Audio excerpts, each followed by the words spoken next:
Good evening. मैं आलोक BCC के YouTube channel पे आप सभी को स्वागत करता हूं। और आज हम लोग देखेंगे जो भी फरवरी माह का दूसरा वीकली करेंट अफेयर्स क्लासेज है उसको आज देखेंगे। आपको फरवरी माह का एक पहले वीकली करेंट अफेयर्स क्लासेज गया है, आप सभी उसको देख सकते हैं। उसके बाद ये वीडियो देखें। आपको डेली करेंट अफेयर सीरीज नहीं जा रहा है, उसको हम वीकली के माध्यम से ही समाप्त करेंगे। तो वीकली में ही हम लोग आधा घंटा लगभग 30 मिनट जो है वो एक साथ रहेंगे, तो आपका जो है वो करेंट अफेयर्स लगभग क्लियर हो जाएंगे। तो आप सभी इसे देखें और मात्र आधा घंटा 30 मिनट आप लोग दें, तो उतना ही में आपका जो है वो पूरे करेंट अफेयर्स क्लियर हो जाएंगे। जब भी समय मिले आप पीछे वाला भी जो वीकली करेंट अफेयर्स क्लासेज है उसको रिवाइज करके देखते रहें, फास्ट करके देखें, उससे आपको काफ़ी अच्छे से समझ में आ जाएंगे। जनवरी माह का भी आपको 4 वीकली करेंट अफेयर्स क्लासेज गया है, आप सभी कभी भी फुर्सत में बैठे तो एक एक वीडियो करके देख ले, उससे आपका रिवाइज होते रहेगा और आपको तैयारी में काफ़ी सहयोग होगा। तो इसलिए आप सभी देखें और साथ साथ अगर आप नए हैं तो प्लीज़ शेयर करें और सब्सक्राइब करते रहें। और इसी के साथ आइए आज के जो भी महत्वपूर्ण बिंदु है एक सप्ताह का उसको देखते हैं। तो 1 नंबर से शुरू करते हैं। दिवस, तो ध्यान रखिएगा कि 4 फरवरी को मानव बंधुत्व दिवस मनाया गया। हर वर्ष 4 फरवरी को मानव बंधुत्व दिवस मनाया जाता है, भाईचारा दिवस मनाया जाता है, ध्यान रखिएगा। दूसरा दिवस है 11 फरवरी को यूनानी दिवस मनाया गया। 11 फरवरी को हर वर्ष यूनानी दिवस मनाया जाता है और इसकी शुरुआत 2017 में की गई थी केंद्रीय यूनानी चिकित्सा अनुसंधान संस्थान हैदराबाद द्वारा। यानी कि केंद्रीय चिकित्सा अनुसंधान संस्थान के द्वारा यूनानी दिवस मनाया जाता है। और ये कहाँ स्थित है? तो हैदराबाद में, ध्यान रखिएगा। इस कह रहा है कि आपका यूनानी दिवस मनाने का श्रेय हकीम अजमल खान को जाता है, इसलिए हकीम अजमल खान को आपका यूनानी दिवस का पिता कहा जाता है, ध्यान रखना है। और ये किसके द्वारा मनाया गया? तो केंद्रीय यूनानी चिकित्सा अनुसंधान संस्थान हैदराबाद के द्वारा मनाई गई। अगला है कि 10 फरवरी को विश्व दलहन दिवस मनाया गया। विश्व दलहन दिवस 10 फरवरी को मनाया गया। अगला है नियुक्तियां। अगर हम बात करते हैं तो आज की नियुक्तियां काफी महत्वपूर्ण है। लगभग आने वाले परीक्षा में आपको यहाँ से एक नियुक्तियां पूछेगा, ये इसलिए ध्यान रखेंगे, बहुत महत्वपूर्ण नियुक्तियां हैं। कह रहा है कि डॉक्टर एस उन्नी कृष्णन को विक्रम साराभाई अंतरिक्ष केंद्र का निर्देशक बनाया गया। विक्रम साराभाई अंतरिक्ष केंद्र का निर्देशक बनाया गया किसे? तो ध्यान रखिएगा, डॉक्टर एस उन्नी कृष्णन को। इसके पहले हमने बताया था कि इसरो के नए प्रमुख एस सोमनाथ को बनाया गया। पहले के शिवन थे, उनको हटाकर एस सोमनाथ को बनाया गया। अगला है कि दिनेश प्रसाद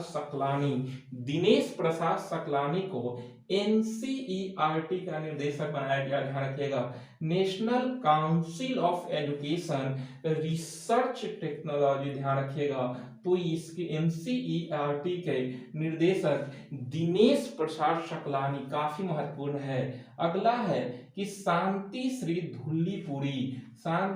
धुल्लीपुरी को जेएनयू जवाहरलाल नेहरू यूनिवर्सिटी के पहली महिला कुलपति नियुक्त किया गया।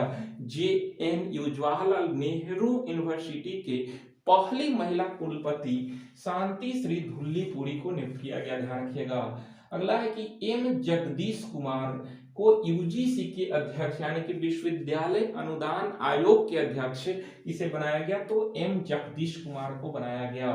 एस किशोर को एसएससी का अध्यक्ष, स्टाफ सिलेक्शन कमीशन का अध्यक्ष एस किशोर को बनाया गया। और अक्षय कुमार को उत्तराखंड का ब्रांड एम्बेसडर बनाया गया। तो ये आज की जो भी नियुक्तियां हैं इसको आप ध्यान में रखेंगे, यहाँ से लगभग आपको एक प्रश्न आने वाले समय में मिलेंगे। अगला है खेल से।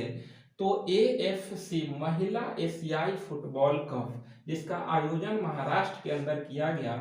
इसमें विजेता रहा चीन और उप विजेता रहा दक्षिण कोरिया, ध्यान रखना है। अगला है कि अफ्रीका कप ऑफ नेशन, जो कि फुटबॉल टूर्नामेंट है अफ्रीका कप ऑफ नेशन, इसका जो है वो 2022 के विजेता रहा है सेनेगल और उप विजेता रहा है मिस्र। ध्यान रखिएगा, अफ्रीका कप ऑफ नेशन के विजेता सेनेगल और उप विजेता मिस्र। अगर सेनेगल की बात करते हैं, सेनेगल की राजधानी डकार है और मिस्र की राजधानी काहिरा है।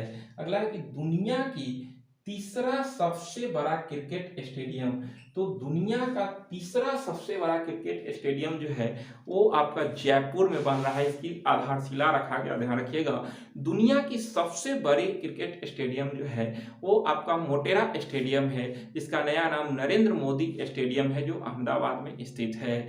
दुनिया की दूसरी सबसे बड़ी जो है वो स्टेडियम मेलबर्न स्टेडियम है, जो ऑस्ट्रेलिया के अंदर है। और तीसरा आपका जयपुर हो रहा है, जहाँ पे लगभग 75,000 दर्शक बैठकर जो है वो देख सकते हैं। तो ध्यान रखिएगा कि पहला में जो है मोटेरा है, सेकेंड मेलबर्न है और तीसरा जयपुर में बन रहा है। अगला है कि अहमदाबाद फ्रेंचाइजी, अभी जो है 2 टीम नई आईपीएल में शामिल हो रही है, एक अहमदाबाद और एक लखनऊ। अभी अहमदाबाद अपना आधिकारिक टाइटल की घोषणा किया, नाम की घोषणा किया, तो इस तरह से इसके आधिकारिक नाम जो है वो गुजरात टाइटल्स है, ध्यान रखिएगा। जबकि आपका जो है वो इस बार जो है वो कुल 10 टीमें भाग ले रही है आईपीएल 2015, ये आईपीएल के 15वां संस्करण में जो 2022 में होगा। तो इसमें कुल 10 टीमें भाग ले रही है, 2 नई टीमें, एक लखनऊ और दूसरी अहमदाबाद, ध्यान रखना है। तो अहमदाबाद का जो है आधिकारिक नाम गुजरात टाइटंस होगा। अगला है कि आईसीसी अंडर 19 वर्ल्ड कप 2022 विजेता कौन रहा, तो भारत और इंग्लैंड जो है वो विजेता रहा। और ये जो है अंडर 19 वर्ल्ड कप जो है भारत 5वीं बार जीता है, ध्यान रखना है, बहुत फेमस प्रश्न है, 5वीं बार जीता और ये भारत जीता और उप विजेता इंग्लैंड रहा है। आप लोग क्रिकेट बहुत देखते हैं, तो यहाँ से आपको जो है एक क्वेश्चंस कि जो आईसीसी आपका अंडर 19 वर्ल्ड कप हुआ, इसमें भारत 5वीं बार विजेता बना इंग्लैंड को हराकर, तो इस भारतीय टीम के कप्तान कौन थे, इसका उत्तर आप कमेंट बॉक्स में देंगे, तभी पता चलेगा कि क्या आप लोग जो है वो क्वेश्चंस के व्यू से देखते हैं या फिर जो है वो क्रिकेट का सिर्फ लुत्फ ही लेते हैं। तो आप लोग जरूर जो है वो सब लोग कमेंट करें। अगला है कि बीजिंग शीतकालीन ओलंपिक 2022, अभी बीजिंग में शीतकालीन ओलंपिक चल रहा है 2022, जिसका उद्घाटन समारोह में अगुवाई की भारत की तरफ से आरिफ खान, ध्यान रखिएगा, भारत की तरफ से इसमें अगुवाई किया है आरिफ खान, जो कि स्कीइंग के खिलाड़ी हैं। और भारत जो है वो 4 सदस्यीय दल भेजा है, जिसमें अगुवाई जो है आरिफ खान के द्वारा किया गया। और इसका शुभंकर जो है बीजिंग शीतकालीन ओलंपिक का ड्वेन, ध्यान रखिएगा, ड्वेन इसका शुभंकर है, पूछ सकता है, इसलिए आप इसको ध्यान में रखेंगे। अगला प्रश्न है, अब कुछ अन्य है, देखते हैं कि आरपीएफ रेलवे प्रोटेक्शन फोर्स ने मानव तस्करी को रोकने हेतु ऑपरेशन आहट शुरू किया। ऑपरेशन आहट किसने शुरू किया, तो आरपीएफ, किस लिए, तो मानव तस्करी को रोकने के लिए, एक जगह से दूसरे जगह मानव ये जो है या फिर जानवरों को जो है वो आयात किया जाता है, इसी को रोकने के लिए ऑपरेशन आहट शुरू किया है। अगला है कि दुनिया का सबसे बड़ा इग्लू कैफे खोला गया गुलमर्ग जम्मू कश्मीर में। इग्लू कैफे शुरू हुआ है जो है वो जम्मू कश्मीर के गुलमर्ग में, ध्यान रखिएगा, जो कि दुनिया की सबसे बड़ा इग्लू कैफे है। इग्लू जो है वो आप नाम सुने होंगे कि उत्तरी अमेरिका में जो एस्किमो जनजाति रहते हैं, तो उनका जो घर होता है उसी को इग्लू बोला जाता है। तो इसी तरह से इग्लू कैफे बनाने वाला आपका दुनिया का सबसे बड़ा इग्लू कॉफी बनाने वाला जगह ये है गुलमर्ग, ये जम्मू कश्मीर। अगला है कि कंचोत उत्सव जो करवा चौथ कह सकते हैं, इसका संबंध जम्मू कश्मीर से, ध्यान रखिएगा। अगला है कि शिलोंग जो कि मेघालय में है, में शिलोंग टेक्नोलॉजी पार्क का उद्घाटन वहां के मुख्यमंत्री कॉनराड संगमा के द्वारा किया गया, ध्यान रखिएगा। शिलोंग टेक्नोलॉजी पार्क है तो मेघालय के अंदर स्थित है और इसका उद्घाटन वहां के मुख्यमंत्री जी ने किया है। अगला है कि परय शिक्षालय का संबंध, तो ये शुरू किया है पश्चिम बंगाल, खेल्ला होबे खेला होबे 16 अगस्त, ध्यान रखिएगा। तो परम शिक्षालय शुरू किया है पश्चिम बंगाल। ओपन एयर क्लास जो है खुली छत के नीचे पढ़ाई करने के लिए जो है वो परे शिक्षालय शुरू किया है। किसने? पश्चिम बंगाल के द्वारा किया गया है, ध्यान रखिएगा। अगला है कि स्पुतनिक बी को मंजूरी दी। तो रूस ने स्पुतनिक बी को मंजूरी दी जो कि कोविड वैक्सीन है, और सबसे बड़ी बात है कि ये सिंगल डोज कोविड वैक्सीन है और इसकी मंजूरी दिया गया है, ध्यान रखना है। अगला है कि राष्ट्रीय एकल खिड़की प्रणाली के साथ एकीकृत होने वाला पहला केंद्र शासित प्रदेश जम्मू कश्मीर बना। राष्ट्रीय एकल खिड़की यानी कि एक ही जगह सारी जानकारी उपलब्ध होना, ऐसा करने वाला पहला यूटी बना है जम्मू कश्मीर, और यहाँ के उपराज्यपाल मनोज सिन्हा है, ध्यान रखना है। अगला है कि 35वां अफ्रीकी संघ शिखर सम्मेलन, 35वां अफ्रीकी संघ शिखर सम्मेलन आदिस अबाबा के बीच संपन्न हुआ। 35वां अफ्रीकी संघ शिखर सम्मेलन आदिस अबाबा में संपन्न हुआ, और इसमें कुल इस पर 55 देश भाग लिए हैं। सॉरी, इसमें जो है वो आपका 35 अफ्रीकी संघ जो है इसमें कुल 55 देश हैं, और इसका आयोजन आदिस अबाबा में हुआ जो कि इथियोपिया की राजधानी है, ध्यान रखिएगा। ये आदिस अबाबा इथियोपिया की राजधानी है।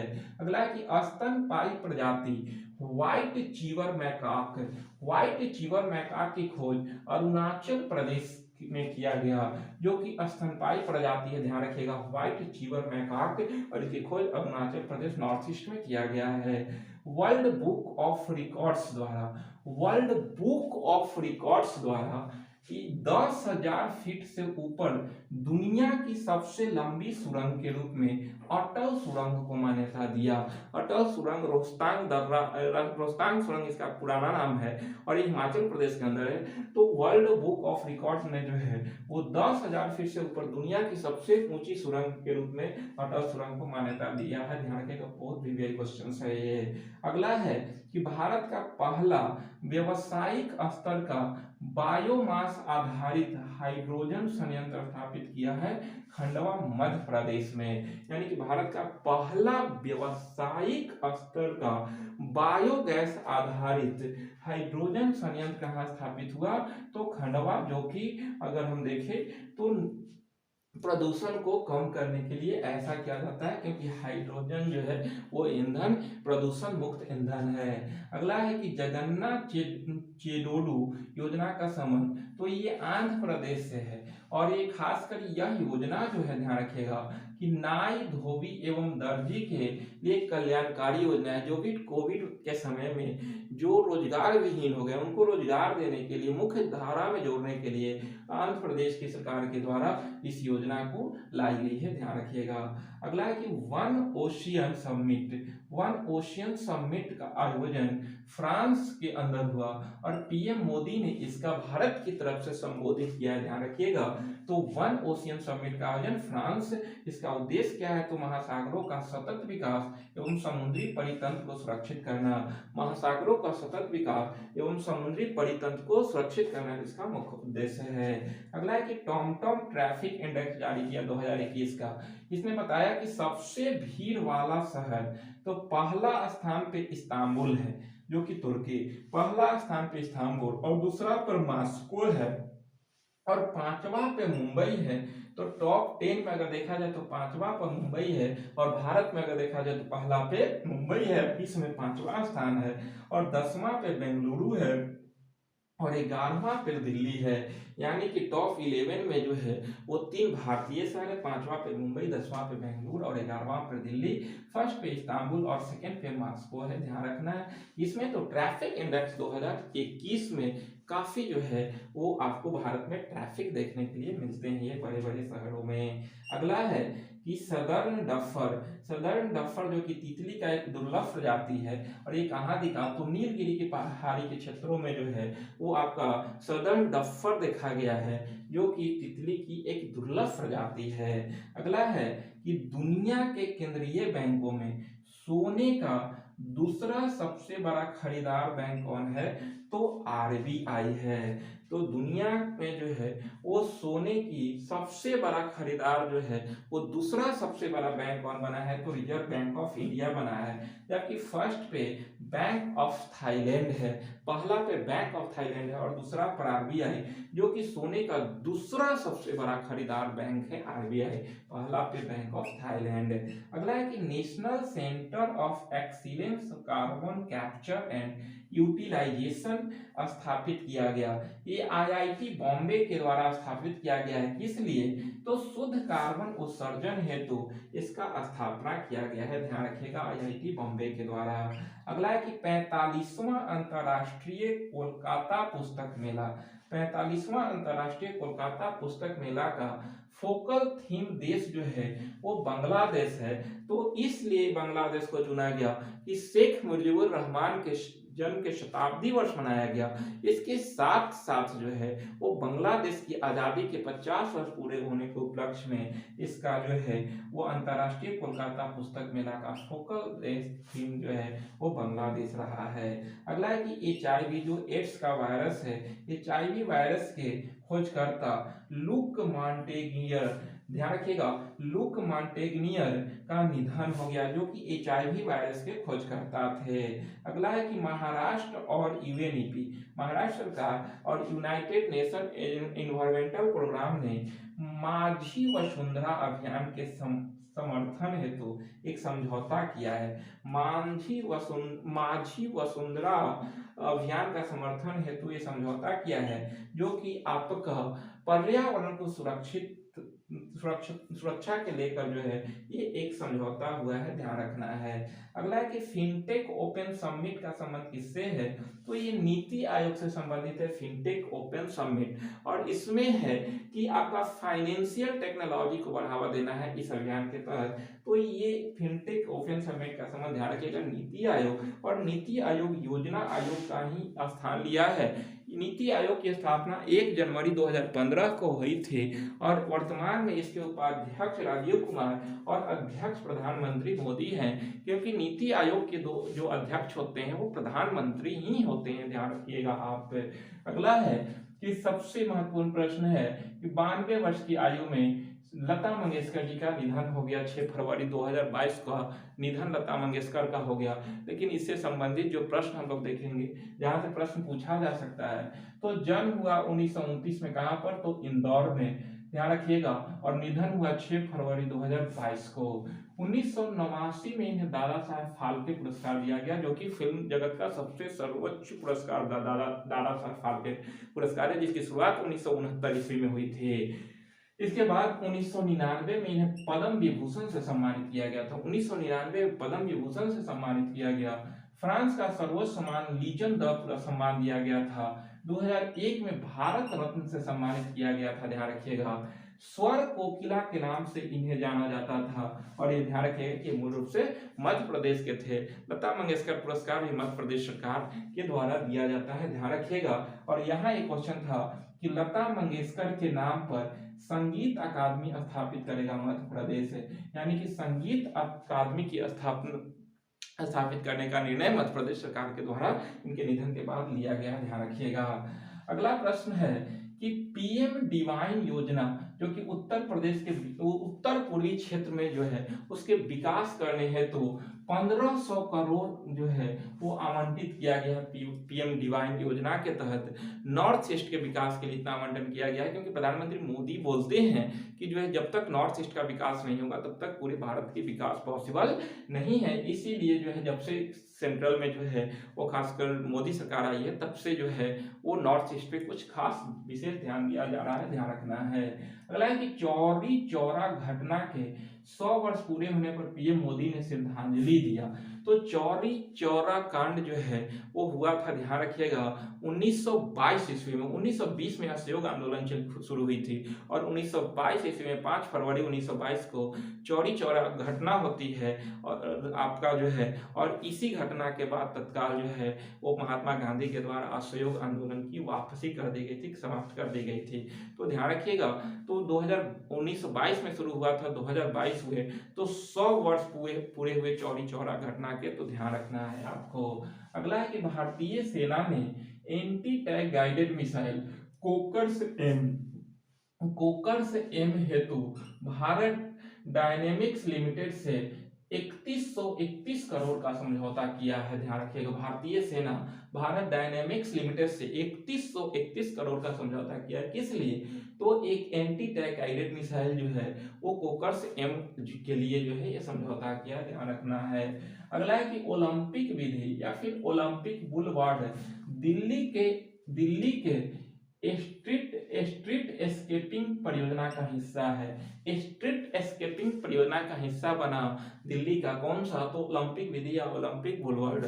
इसमें है कि जो भी ओलंपिक विजेताएं हैं उनका जो है वो मूर्ति रखा जाएगा यहाँ पे, तो यही संबंधित है। दिल्ली की केजरीवाल सरकार के द्वारा ये निर्णय लिया गया है। सेल्स फोर्स द्वारा जारी वैश्विक डिजिटल कौशल सूचकांक, वैश्विक डिजिटल कौशल सूचकांक, ध्यान रखिएगा, डिजिटल कौशल सूचकांक 2022 में सबसे अधिक तत्परता सूचकांक में भारत फर्स्ट पे है और सेकंड पे ब्राजील है। ध्यान रखिएगा, डिजिटल कौशल सूचकांक में सबसे अधिक तत्परता भारत में है।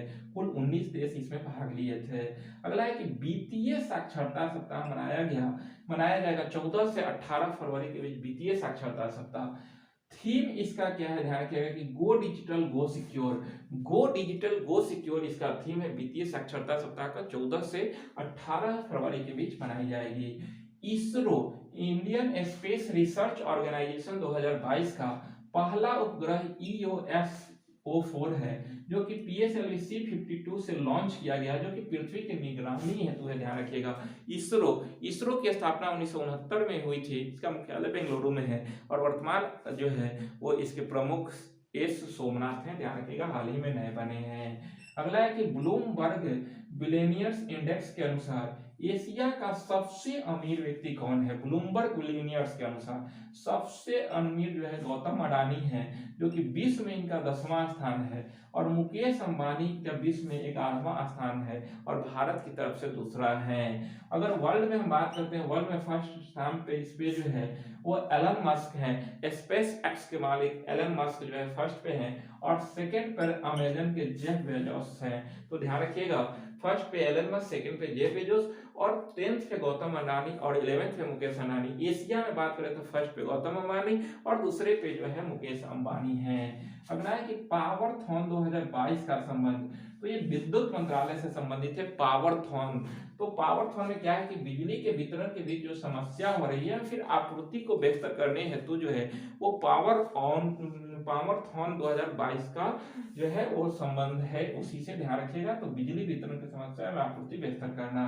अगला है कि भारत का पहला AI आधारित जॉब पोर्टल, AI ध्यान रखिएगा, AI आधारित जॉब पोर्टल जो कि आपका स्वराज्यबिलिटी है। स्वराज्यबिलिटी विकसित किया है किसने? तो IIT हैदराबाद विकसित किया है। और ये क्या है? तो कृत्रिम बुद्धिमत्ता पर आधारित, यानी कि जो भी आपका जो है वो नेचुरल बुद्धिमत्ता है उसी पे के आधार पर जो है आप जॉब खोल सकते हैं। तो इसके लिए IIT हैदराबाद के द्वारा जो है एक जॉब पोर्टल विकसित किया गया जिसका नाम है स्वराज्यबिलिटी, ध्यान रखना है।